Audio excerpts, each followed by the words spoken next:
Hello everyone, I am very glad that you're joining this story. Subscribe, like and comment. Enjoy the story, smile more often. Parenting is a gamble. No matter how much you love your kid, how hard you try to do right by them, or how much you give, there's no guarantee it'll be enough. I wish someone had told me that before we had Emily. Maybe it would have made what happened easier to stomach. My wife, Laura, and I thought we had the whole parenting thing down. We weren't perfect, sure, but we worked damn hard to give Emily the kind of life we could only dream about growing up. I was the son of a mechanic. She was the daughter of a schoolteacher, and neither of us grew up with much. Money was always tight, but it taught us how to hustle, how to work for what we wanted. By the time Emily came along, we'd built something solid. Emily wasn't a bad kid, at least not at first. She was sweet, bubbly, and smart as a whip. She had her teenage moments, of course, but that was normal, right? Slam doors, eye rolls, the occasional snarky comment. What we didn't realize was how much our efforts to give her everything were backfiring. The first car we bought her was a used Honda Civic. She was 17, and she'd just gotten her license. I thought she'd be thrilled, but when we handed her the keys, she wrinkled her nose. Seriously? She said, looking at the car like it was something she'd scraped off her shoe. This is what you got me? It's reliable, I said, trying to hide my irritation. It'll get you where you need to go. But it's ugly, she whined. And old. Emily, Laura said gently, not everyone gets a car at 17. You should be grateful. Grateful for what? Emily snapped. You couldn't spring for something nicer? That was the first time I felt the sting of entitlement from her, but I brushed it off. She was young, and young people didn't always appreciate what they had. She'd grow out of it, or so I thought. Over the years, we kept giving. A nicer car when she graduated from college. A down payment on her first house. Thousands of dollars for furniture, clothes, vacations. Whatever she needed, we made it happen. Laura and I worked our asses off to make sure Emily never wanted for anything. I picked up extra shifts at work, and Laura took on freelance projects in addition to her regular job. It wasn't always easy, but we loved her. And that's what parents do for their kids, right?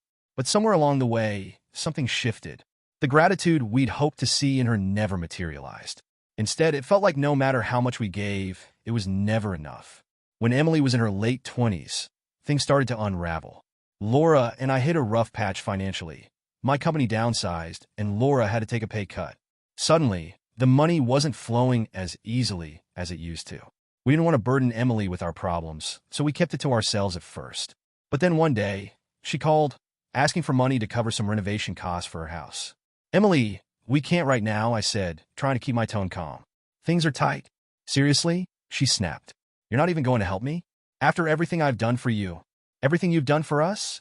I repeated, stunned. Emily, we've given you everything. Yeah, and it's not like you can take it with you, she said, her tone dripping with disdain.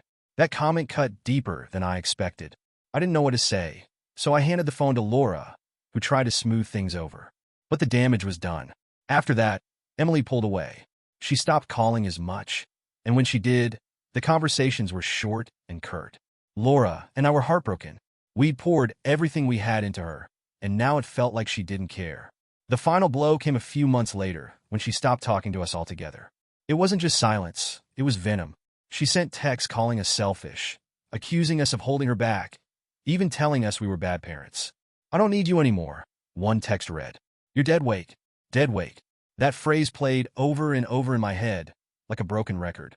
For the next year, Laura and I tried to make peace with the loss. We stopped trying to reach out, stopped checking her social media, stopped hoping for a call. It was easier that way, or at least that's what we told ourselves. But no matter how much we tried to move on, the pain lingered. Then, out of the blue, Emily showed up on our doorstep. It was a sunny Saturday morning, and Laura and I were sitting on the porch drinking coffee. We saw her car pull into the driveway, a shiny new BMW we hadn't known she'd bought, and we both froze. When she stepped out, she looked different. Older. Tired. She walked up to us, her expression a mix of guilt and determination. Mom, Dad, she said, her voice trembling. I'm sorry. Hearing Emily say those words, I'm sorry, felt like a dream I hadn't dared to hope for. Laura and I exchanged a glance, unsure how to respond. For a moment, it was like time froze, the weight of everything she'd said and done hanging between us like a storm cloud. Finally, Laura broke the silence. Emily, she said softly, what are you doing here? Emily fidgeted with her hands, looking down at her shoes. I know I messed up, she said. I said some things I shouldn't have, and I just want to make things right. I wasn't sure whether to laugh or scream. After a year of silence, insults, and outright abandonment, she wanted to make things right? What the hell did that even mean? Why now? I asked, keeping my tone calm but firm. What changed? She hesitated, and for a moment, I thought she might bolt. But then she took a deep breath and said, "Can we go inside? I think we need to talk." We sat in the living room, the same room where we'd celebrated her birthdays, opened Christmas presents, and watched her grow up. It felt surreal having her there again, like an old wound being reopened. Emily sat on the couch, her hands clasped tightly in her lap. She looked nervous, almost fragile, and for a moment I felt a pang of pity. But then I remembered the things she'd said, the venom in her texts, the way she disowned us when we needed her most, and the pity evaporated. Laura offered her a cup of coffee, and Emily accepted, her hands trembling as she took the mug. "So," I said, sitting across from her. "Talk." Emily launched into a long explanation. How she'd been under a lot of stress, how she'd felt overwhelmed, how she'd taken her frustrations out on us. I didn't mean the things I said, she insisted, her voice cracking. I was just, I don't know, angry, I guess, at myself, at life. And I took it out on you. Laura listened quietly, her face a mix of sadness and skepticism. I could tell she wanted to believe Emily, wanted to forgive her, but the hurt ran deep. "I don't know what you want from us, Emily," Laura said finally. "You cut us out of your life. You said things that I don't think I'll ever forget. And now you just expect us to pretend like it never happened." Emily's eyes filled with tears. "No, I don't expect that. I want a second chance. I want to fix this." "Fix what?" I asked, my voice sharper than I intended. "You didn't just hurt us, Emily. You abandoned us. When we needed you the most, you turned your back on us. And now, because you're ready, you want us to just let you back in." "I know I don't deserve it," she said quietly. "But I'm trying, Dad. Please." The room fell silent, the tension so thick you could cut it with a knife. Laura looked at me, her eyes pleading for guidance. I didn't know what to say. On one hand, I wanted to grab Emily and hug her, to tell her everything would be okay. But on the other hand, I couldn't ignore the anger bubbling just beneath the surface. "How do we know this isn't just another phase?" I asked finally. "How do we know you won't just disappear again when things get tough?" Emily looked down, her shoulders slumping. "You don't," she admitted. "But I'm here now. Isn't that worth something?" I didn't have an answer. After she left, Laura and I sat in the living room, the silence between us heavy. "What do you think?" Laura asked, her voice barely above a whisper. "I don't know," I said honestly. She sounded sincere, but how do we trust her after everything? "I want to believe her," Laura said, tears streaming down her face. "I want my daughter back, Paul.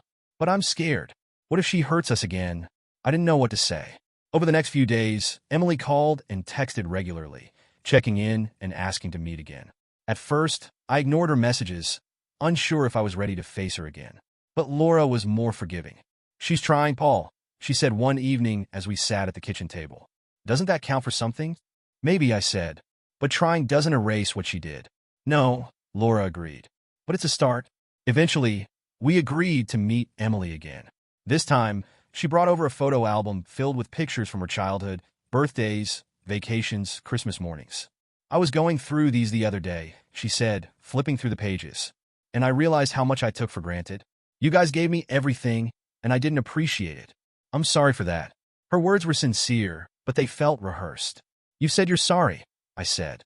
"But words aren't enough, Emily. If you want to be part of this family again, you're going to have to prove it." "I will," she said quickly. "Just tell me what to do." That night, after Emily left, Laura and I talked late into the night. "She seems genuine," Laura said. "Maybe," I replied, "but I'm not ready to forgive her yet. What do we do?" I thought about it for a long time before answering. We give her a chance, but we do it on our terms. Giving Emily a second chance wasn't easy. After everything she'd said and done, trusting her felt like standing on thin ice, waiting for it to crack beneath my feet. But Laura was right.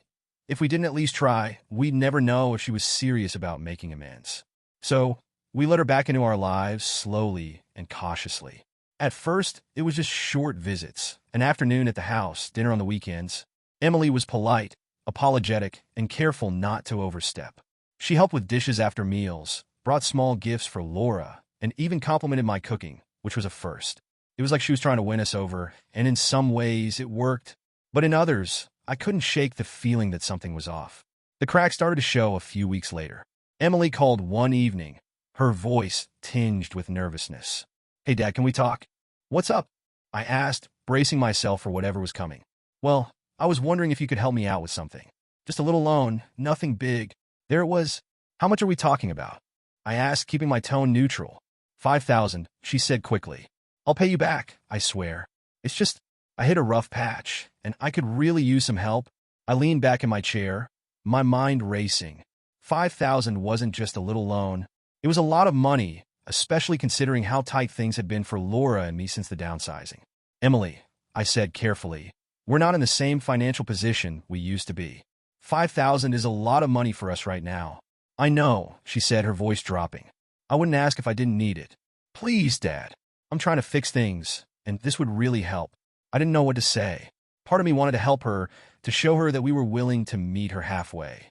But the other part of me, the part that still remembered her walking away when we needed her most, was screaming not to fall into the same trap again. "I'll think about it," I said finally.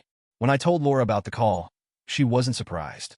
"I knew this was coming," she said, shaking her head. "The question is, what do we do?" "We can't give her the money," I said firmly. "Not after everything." Laura hesitated. "I don't want to enable her, but what if she really is trying? What if this is her way of getting back on her feet? And what if it's not?" I countered. We went back and forth for hours, but in the end, we agreed. If Emily wanted our help, she'd have to earn it.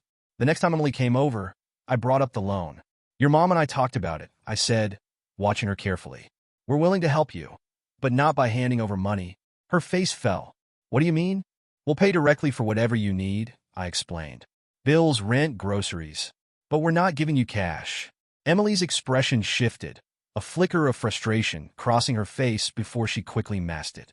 "That's not really what I was hoping for," she said, her tone strained. "It's what we're offering," I said firmly.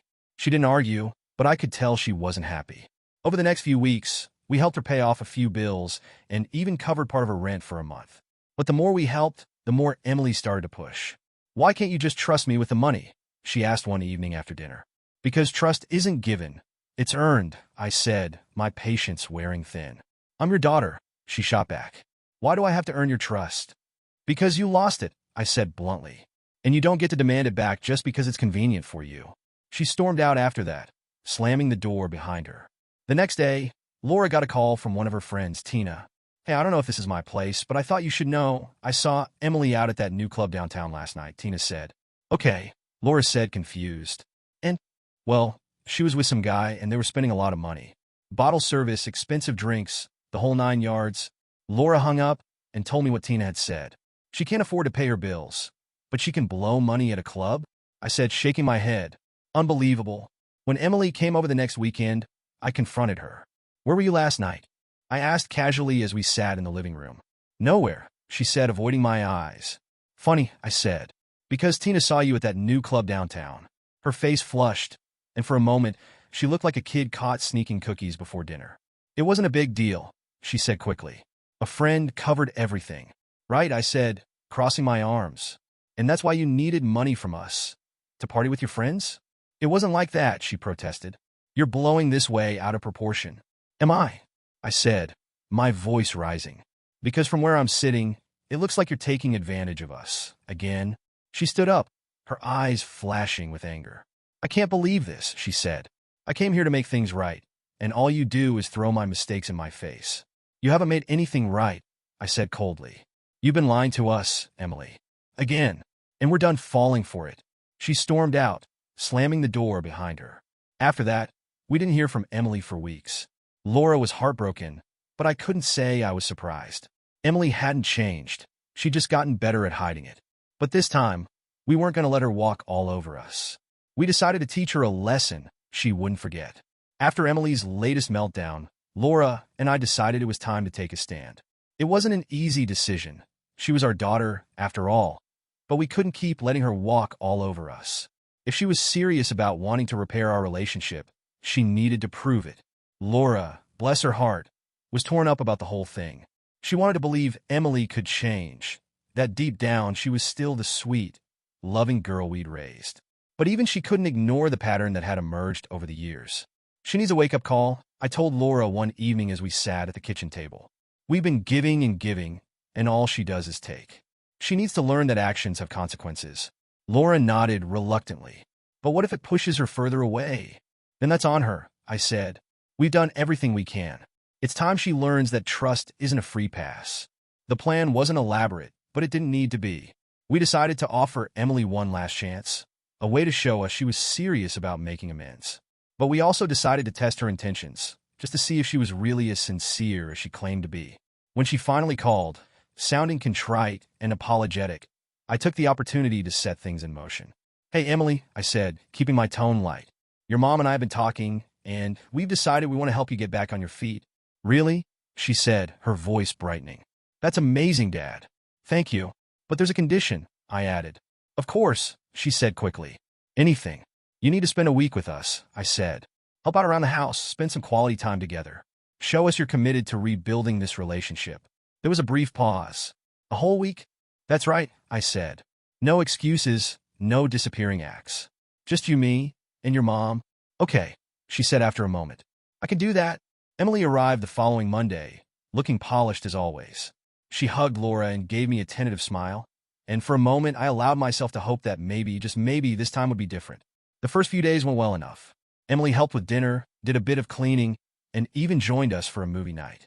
It felt almost normal, like the Emily we used to know was peeking through the cracks of her polished exterior. But by the third day, the cracks started to show. I caught her on the phone late one night, whispering furiously in the living room. She didn't hear me come in, but I caught enough of the conversation to know she wasn't happy. They want me to stay here the whole week, she hissed. It's ridiculous. I'm a grown-ass woman, not some teenager. There was a pause as the person on the other end responded. Yeah, I know, she said, rolling her eyes. But I have to play nice if I want them to trust me again. They're so paranoid it's not even funny. I cleared my throat, and she jumped, spinning around to face me. Who's that?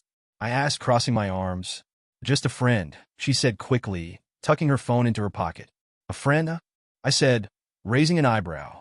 Funny how you didn't mention this friend before. She flushed, looking away. It's nothing, Dad. Don't make a big deal out of it. I'm not, I said. But if you're serious about fixing things, maybe you should focus on being here instead of talking about us behind our backs. She didn't respond, but her silence said it all. The next morning, Laura found an empty bottle of wine in the trash. We didn't drink this, did we? She asked, holding it up. Nope, I said, shaking my head. Laura's face fell. Do you think? I nodded. Let's keep an eye on her. By the end of the week, Emily had reverted to her old habits, staying out late, making excuses, and avoiding any real conversations. She helped just enough to keep up appearances, but it was clear she wasn't taking any of it seriously. That's when I decided it was time to spring the trap. On the last day of her stay, I handed Emily an envelope during dinner. What's this? She asked, her eyes narrowing. Open it, I said. Inside was a check for $5,000, exactly the amount she'd asked for. Her eyes lit up, and for a moment, I thought I saw a flicker of genuine gratitude. Thank you, she said, her voice soft. I really appreciate this. But there's a catch, I said, leaning back in my chair. Her smile faltered. What kind of catch? We'll pay the full amount directly toward your bills, I said. But if you're caught spending it on anything else, anything at all, you'll never get another dime from us. Her face fell, and I knew I'd hit a nerve. Why don't you trust me? She asked, her voice rising. Because trust is earned, Emily, I said, keeping my tone steady. And so far, you haven't earned it. She glared at me, pushing her chair back with a screech. This is bullshit, she snapped. You act like I'm some kind of criminal just because I made a few mistakes. I don't need this. I don't need you. She stormed out of the house, slamming the door behind her. After she left, Laura and I sat in silence, the weight of what had just happened settling over us like a dark cloud. Did we do the right thing? Laura asked, her voice trembling. I don't know, I admitted. But at least we finally stood our ground. That night, I found the check crumpled up in the trash. Emily's apology had been nothing but an act, and for the first time, I felt a strange sense of peace. She wasn't ready to change. Not yet. But at least we'd finally taken a stand. Emily's exit that night was like the slam of a door echoing in an empty house. Laura and I sat in silence for hours, neither of us knowing what to say. The crumpled check in the trash bin felt like a symbol of everything we'd given her. Discarded, disrespected, and devalued. The next morning, Laura tried to reach out. She called Emily twice, leaving soft, motherly voicemails that I knew would break her heart when they went unanswered. By the end of the day, she'd stopped trying. "She'll come around," Laura said quietly that evening as we sat at the kitchen table. "She always does," but I wasn't so sure. This time felt different. The days turned into weeks, and the silence from Emily was deafening. No calls, no texts, no surprise visits. Just nothing. Laura buried herself in her garden, planting flowers and vegetables with a kind of manic focus that worried me. I threw myself into fixing things around the house, tackling projects I'd been putting off for years. But no matter how much we distracted ourselves, the pain lingered. About a month after Emily stormed out, Laura and I went out to dinner for the first time in ages. It was a small Italian place downtown, one of those cozy, family-run spots where the owner knew everyone by name. We were halfway through a bottle of wine when we saw her. Emily. She was sitting at a table near the window, laughing with a group of friends. She looked carefree, like nothing in the world was weighing her down. Laura's face lit up at the sight of her. "Should we say hi?" she asked, already half rising from her seat. I grabbed her hand gently. "Not yet," I said. "Let's just watch for a moment." We sat there, unnoticed, as Emily and her friends chatted and laughed. They ordered drinks, expensive ones, and the waitress brought over a platter of appetizers that looked like they could feed a small army. My stomach churned. On the drive home, Laura was uncharacteristically quiet. "She looked happy," she said finally. "Yeah," I said, gripping the steering wheel. She did, but I couldn't shake the image of her at that table, living it up while we were at home, trying to pick up the pieces. It wasn't just the money or the betrayal. It was the fact that she didn't seem to care. The next morning, Laura found a notice in the mail. It was from the credit card company, a card we'd co-signed for Emily years ago. One we thought had been paid off and closed, had racked up thousands of dollars in charges. "What the hell?" I said, staring at the statement in disbelief. "It's all recent," Laura said, flipping through the pages.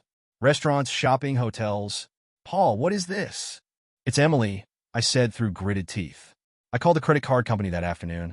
The charges were legitimate, and because we were co-signers, we were on the hook for them." I felt my blood boil as I hung up the phone, my fists clenched so tightly my knuckles turned white. "She's using us," I said, pacing the living room. "She's out there living the high life, and we're paying for it." "Maybe she didn't realize," Laura said weakly, though even she didn't sound convinced. "She realized," I snapped. "She knew exactly what she was doing." That evening, I sent Emily a text. "We need to talk. Now." Her response came hours later, short and flippant. "What about?" I could feel my anger bubbling over as I typed out my reply. "The credit card. You're racking up charges, and we're paying for it. This stops now." There was a long pause before her next message came through. "I'll take care of it. Chill out. Chill out." I stared at those words, my vision blurring with rage. The next day, Laura and I decided to confront her in person. We drove to her apartment, a sleek, modern complex in the city, and knocked on her door. When she opened it, she looked annoyed, like we were inconveniencing her. "What's this about?" she asked, crossing her arms. "You know what it's about," I said, my voice low and steady. "The credit card?" She rolled her eyes. "I told you I'd take care of it." "How, Emily?" Laura asked, her voice trembling. "How are you going to take care of it?" Emily hesitated, and for a moment, I thought I saw a flicker of guilt. But then she straightened her shoulders and said, "I'll pay it off when I can. I've got a lot going on right now." "That's not good enough," I said. "You've been spending money like it's Monopoly cash, and we're the ones paying the price. Maybe if you'd helped me out like I asked, I wouldn't have had to use the card," she shot back. Laura gasped, her hand flying to her mouth. "Emily, how can you say that?"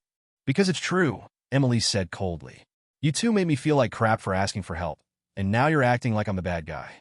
Newsflash. I didn't ask to be born into your mess." I stared at her, stunned. "Our mess? Emily, we've given you everything. You wouldn't even have this apartment if it weren't for us." "Yeah, and you keep holding that over my head," she said. "I'm done with it. Done with you." She slammed the door in our faces. The drive home was silent. Laura cried quietly in the passenger seat, her tears cutting me deeper than any of Emily's words. "I don't know what to do anymore," she whispered. "Neither do I admitted. That night, we made a decision. It was the hardest decision we'd ever made, but we couldn't keep letting Emily hurt us. We couldn't keep enabling her. We had to cut her off. Cutting Emily off wasn't a decision we made lightly. It went against every instinct we had as parents, every promise we'd ever made to her and to ourselves. But there comes a point when love stops being enough, when protecting yourself becomes the only option left. Laura and I spent the next few days laying the groundwork. We called the credit card company to report the charges, explaining that they'd been made without our permission. They agreed to close the account, but we were still responsible for the balance. It stung, but at least Emily wouldn't be able to rack up more debt in our name. Next, we updated our wills, removing Emily as a beneficiary. It was a painful step, but we couldn't risk her using our legacy to fuel her reckless behavior. Finally, we drafted a letter, a final attempt to get through to her. Dear Emily, we love you more than words can express, but love alone isn't enough to sustain a relationship. Over the years, we've given you everything we could, our time, our money, our trust, but you've shown us that you don't value those things. We've tried to help you, to support you, to guide you, but you've taken that support and used it to hurt us. You've lied, manipulated, and abandoned us when we needed you most. And now, you've left us with no choice but to protect ourselves. We're cutting financial ties with you. This isn't about punishment. It's about setting boundaries. If you want to be part of our lives, you need to show us that you're willing to change. That starts with taking responsibility for your actions. We hope you'll choose to rebuild this relationship. But until then, we can't continue to enable your behavior. This is goodbye for now. With love, Mom and Dad. We mailed the letter the next morning. Neither of us spoke on the way to the post office, the silence between us heavy with unspoken grief. When we got home, Laura went straight to her garden, while I poured myself a stiff drink and sat in the living room, staring at the walls. For the first time, I felt like a failure, not as a provider or a husband, but as a father. The fallout was swift. A week after sending the letter, Emily called. I hesitated before answering, unsure if I could handle another confrontation. "Hello," I said, my voice cautious. "What the hell is this?" she demanded, her tone sharp and angry. "You got the letter," I said. "Damn right, I got it," she snapped. "Are you serious about this? Cutting me off? Do you know how cruel that is?" "Cruel?" I repeated, my anger rising. "You've lied to us, stolen from us, and disrespected us at every turn. And you're calling us cruel?" Emily scoffed.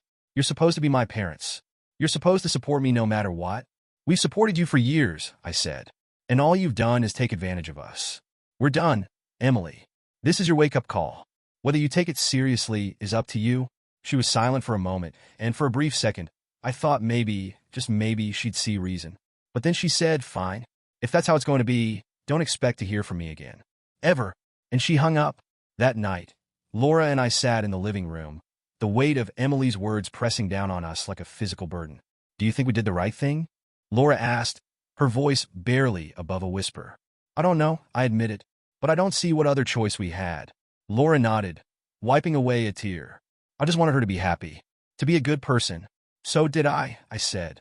Months passed, and the silence from Emily remained unbroken. At first, it was unbearable. Every time the phone rang or the doorbell chimed, my heart leapt, hoping it was her. But as time went on, the hope faded, replaced by a dull ache that settled deep in my chest. Laura coped in her own way, throwing herself into her garden and her volunteer work at the local library. I stayed busy fixing up the house, tackling every project I could find to keep my mind occupied. But no matter how much we distracted ourselves, the absence of Emily lingered like a ghost. One day, while cleaning out the attic, I stumbled across an old photo album. It was filled with pictures of Emily from her childhood, her first day of school, birthday parties, family vacations. I sat down on the floor, flipping through the pages, and felt the tears start to fall.